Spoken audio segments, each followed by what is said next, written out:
हाँ टिपेंद्र। अरे तू तो बहुत फेमस हो गया यार। लास्ट टाइम तुझे फोन किया था तो सब तेरे बारे में ही पूछ रहे थे कमेंट सेक्शन में। हाँ चल ठीक है ठीक है।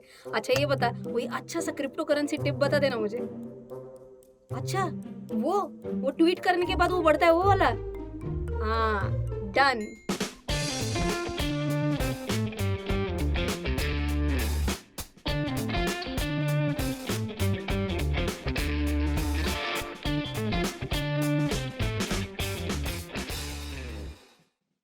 Hey folks, C. Rachna Ranade here, and I welcome you all to a brand new lectures on why do we need cryptocurrencies.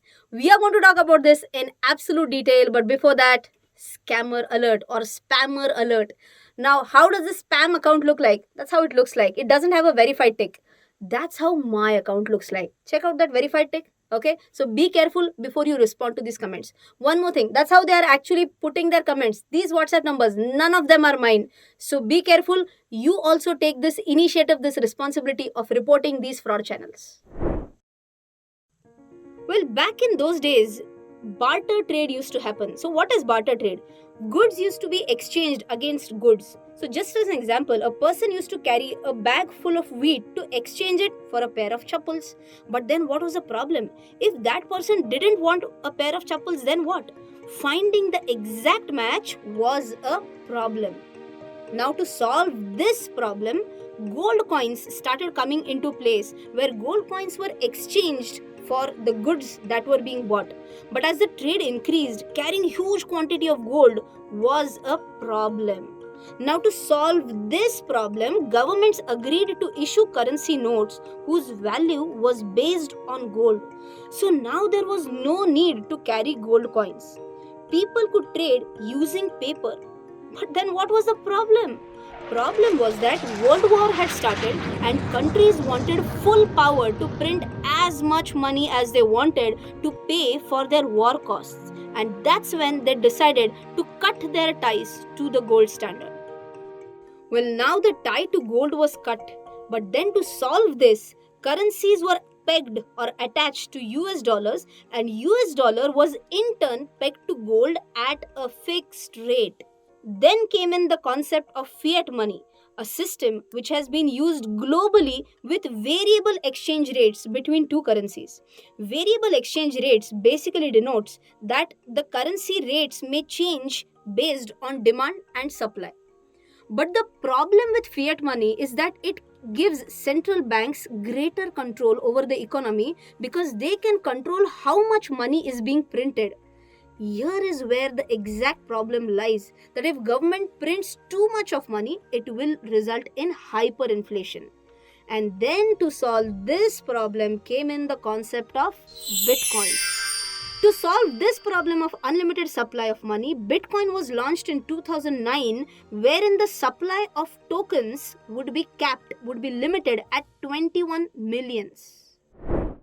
Well, I hope you understood and enjoyed the entire history or evolution of money. You might have realized one point that at every single phase of the journey, there was one problem, and to encounter that problem, we moved on to another phase in the evolution of money. Right now, the latest phase is of digital assets, it is of cryptos. But does it mean that our existing rupees, dollar, everything is gone? No. If you ask me personally, my opinion is that dollars, rupees, and other currencies along with cryptocurrencies will coexist rather than cryptocurrencies completely wiping off the existing rupees. Now let's understand the 6 key attributes which any successful currency must have. The very first one is scarcity. Is Bitcoin scarce? Yes. The maximum supply of Bitcoins is capped at 21 million. The second attribute is divisibility. Bitcoin is divisible up to 8 decimal points. So that also divisibility is absolutely taken care of. The third one is fungibility. What do we mean by fungibility? Easy interchangeability. So for example, one coin can be easily exchanged with another coin. A 10 rupee note can be easily exchanged with another 10 rupee note. Similarly, a Bitcoin can be easily exchanged with other Bitcoin. The fourth one is transportability. What does that mean? Easily the digital asset or the currency should be able to be transferred from one wallet to other. This can take place with the help of crypto exchanges as well. The next one is durability. Now, what do we mean by durability? It should be safe. For example, our paper currency can be torn, it can be burnt, but a Bitcoin, because it's a digital asset, it can neither be torn nor can it be burnt. And the last one is counterfeitability. Now, what do we mean by that? You might have heard about fake notes entering the market. Have you ever heard about fake Bitcoins? No. Why? Because it's incredibly difficult to counterfeit thanks to the complicated decentralized blockchain ledger system. So that's how the entire history or evolution of our money took place. Where are we in this entire process right now? We are majorly still in this process where we talk about fiat money concept. Now, in fiat money, if you remember, we said that there are two major points. It's complete centralization of power, autonomy in the hands of whom? In the hands of government. Number two, unlimited supply of money. They can print whatever number of currency notes that they want to. Will it lead to inflation? Hyperinflation is another story. But do they have the power? Answer is yes. Have they really utilized this power or not? For that, let's check out some amazing statistics. So now if you see very carefully, this is the balance sheet of RBI as at 30th June 2014. And now that you understand it's the balance sheet of RBI, so it's absolute authentic data. You can see very clearly that how much are the notes in circulation. So if I were to, whatever is this number, if you check out on the right hand side top, you can see it is rupees in thousands. So if I were to convert that into lakh crore rupees, as at 1314, 13.44 lakh crore rupees worth notes were in circulation. Now, this is the balance sheet of again RBI as at 2020. Now, how much notes are in circulation at this point of time? Its notes worth rupees 26.35 lakh crore rupees. Now, what does this mean? It has grown by 11.87% CAGR. If I were to round off 12% CAGR, say, our total worth of currency has been grown in circulation. Does it mean our government has printed notes? Yes. Have they increased the amount of rupees in circulation? Yes. At what rate? At a rate of 12% CAGR. Correct? Now, will this lead to inflation? Yes, it will. How much? What? We'll check that at a later phase. Now, this is data only up to 2020. What about April to December 2020? For that, we found this article which said that from April to December 2020, the circulation grew to rupees 27.7 lakh crore rupees, which grew 13%. So, 6 year CAGR at 12% and this 9 month CAGR is at 13%. Well, is India the only country who is doing this? No. Now let's check about how much US has printed. So like in India we have RBI, wahan pe in US we have Fed, okay, the Federal Reserve. Now this is the balance sheet extract of Fed Reserve. Now if you check this, for April ended 2015, the currency in circulation was 13,61,773 millions of dollars. Now if you compare this with 2021, the currency in circulation is 21,53,198 millions of dollars, and this has grown at a CAGR of 7.94%, which is roughly 8%. Now, what has happened in short? Our currency has grown. So, our currency supply has grown at almost 12%. US currency supply has grown almost at 8%. So, whose supply is higher? INR supply is higher as compared to USD. More supply, and for dollar, demand is anyways going to be high. So what will happen? Will our currency depreciate? Answer is obviously yes. And this can also be reiterated by this chart, wherein you can see that rupee is continuously weakening as compared to US dollars. I hope you have understood how this power of printing money has been used by both these governments, but does it have an impact on inflation or not is what we are going to check in the next part of the video. Well, now that you have understood how much money is being printed in India, we have to understand, has it had any impact on the inflation in India or not? So for that, let's take two simple examples. One mini thali used to cost around 15 rupees in 2000 and now it costs 70 rupees. Similarly, 1 liter of milk which used to cost around 15 rupees in 2000, now it costs around 50 to 55 rupees. If I talk about the latest available data in India, the inflation of India has risen to 5.52% in March 2021. That's the latest available data. Just for your information, our government, our RBI also has a target basically of how much inflation they want. Are we within our targets? Are we within our limits right now? Answer is yes. But I hope you're understanding that an inflation of 5.52% means that you as an investor have to ensure that your returns on investments are able to beat the inflation amount. Now, how much returns have various assets given is what we are going to check in the immediate next part of the video.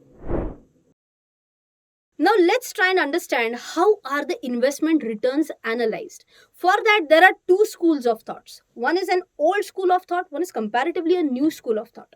As per the old school of thought, economists believe that our investment returns should be compared with inflation. If our investments give a return higher than the inflation rate, then our investments are giving us a real return. Just for you to give a current scenario example, right now, like we discussed, the current inflation was around 6%. If my investment is giving me a return higher than 6%, I'm well off. Okay, that's the old school of thought.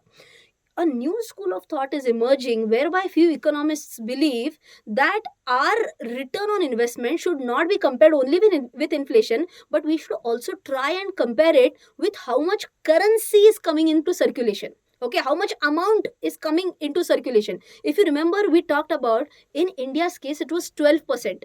Right, so the flow of money is increasing by 12%. Does it mean that direct 12% is coming in my bank account? No. Understand how the cycle takes place.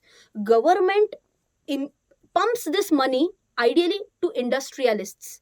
They increase their projects, they expand a lot, they will employ more people, they will increase the salaries of the people, and out of that some part will come into your and my pocket. So even if government has pumped 12%, maybe your money will increase only by 5%. By way of what? By way of, let us say, salary hike. Okay, so 12% money came into the economy. Did it come into your pocket? No. Your pocket, your money grew only by 5%. Now what is the shortfall? Shortfall is 12% minus 5% that you got. So you are falling short by how much? You are falling short by 7%. If this is tricky for you, please rewind and see this part again. This is a comparatively new school of thought. Okay, so 7% is basically the rate at which you are falling short by. Now what do you have to do? You have to compare your return on investments with this shortfall. In our example, it is 7%. In simple words, if your investments are giving you better returns more than 7%, then you are well off. So let's now compare how much returns did Sensex, Nifty, gold and crypto, Bitcoin gave over the last few years. That's what we are going to compare in the next part of the video. Now, hope you have understood that what amount do we have to beat. If you're talking about the old school of thought, we have to beat inflation, which is around 6%. And if you're talking about the new school of thought, if you remember, 12% was currency in circulation. We had assumed that we got a salary hike of 5%. So how much balance money we have not gotten? That is 7%. So as per the new school of thought, in our example, we have to beat 7%, right? So let's compare the returns of various asset classes with comparison with these two scenarios. Sensex has given a return of 11.62% CAGR over these period of years, 2014 to 21. So it has successfully beaten both these scenarios by a good margin. Second one is Nifty. Nifty has also grown approximately at a CAGR of 11.64%, again successfully beating both these scenarios. The third one is gold, and gold has grown approximately at a CAGR of just 4.71%. So I hope you have understood that gold has not outperformed, and in fact it has been a clear laggard as compared to Sensex and as compared to Nifty as well. The last one is the data for Bitcoin, and if you can see, my god, this is super crazy. Bitcoin has a CAGR of almost 96.95% over the same period of years, and I can very clearly say that Bitcoin is a clear outperformer if I compare Bitcoin with Sensex, Nifty as well as gold. And now those people out there who just got that wow feeling that, oh my god, crypto has outperformed everything, you're going to make the biggest mistake of your life if you're going to sell off your entire holding in equity, mutual fund, fixed income, everything you have to sell off, and if you're going to park this money in cryptocurrencies. Please don't do that. Why did it give a better return? Why did it give a high return? For that, get back to basics, get back to fundamentals. What is the basics? Basics say that high risk, high return. So crypto is obviously a high risk, high return proposition. Does this mean I'm not going to even look at it? No. You can start with a party fund concept.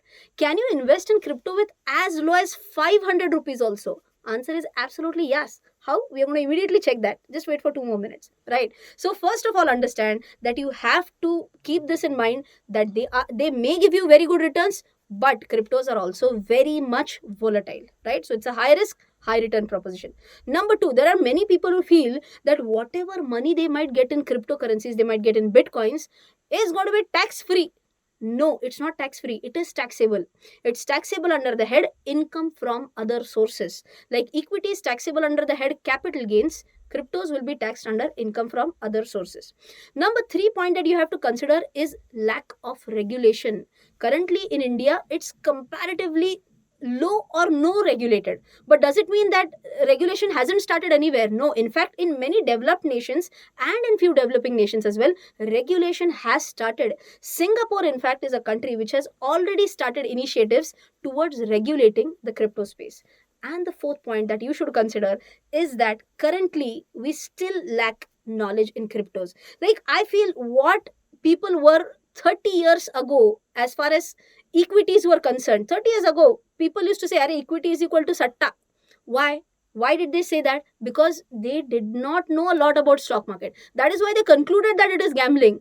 Similarly, there are many people who conclude that crypto is not good right now because there is a lack of knowledge. So I personally believe that rather than labeling crypto as anything, step number one should be gain knowledge about crypto and then make your own stance about cryptos. I would like to thank WazirX for helping me to achieve one of my missions of increasing the awareness about cryptocurrencies in India. WazirX is a platform on which you can very easily buy and sell cryptocurrencies. It has the cheapest price in India, it has no hidden charges, and what you see is what you will get. It is the fastest way to save in BTC, and WazirX is also trusted by biggest names. Every month, rupees 30,000 crores worth coins are bought and sold on this platform. You can start your first investment journey in cryptocurrencies with an amount of as low as 500 rupees as well. So if you want, you can check out the link in the description box. I hope you have enjoyed this entire lecture, and if you have, don't forget to share this video with your friends. There is a small homework. What's the homework? Have a look at this. You can see so many cryptocurrencies out there. See if you can name these cryptocurrencies, and if you know the answers, let me know in the comment section. Do your homework, type out your comments. Till then, take care, Jai Hind, and bye bye.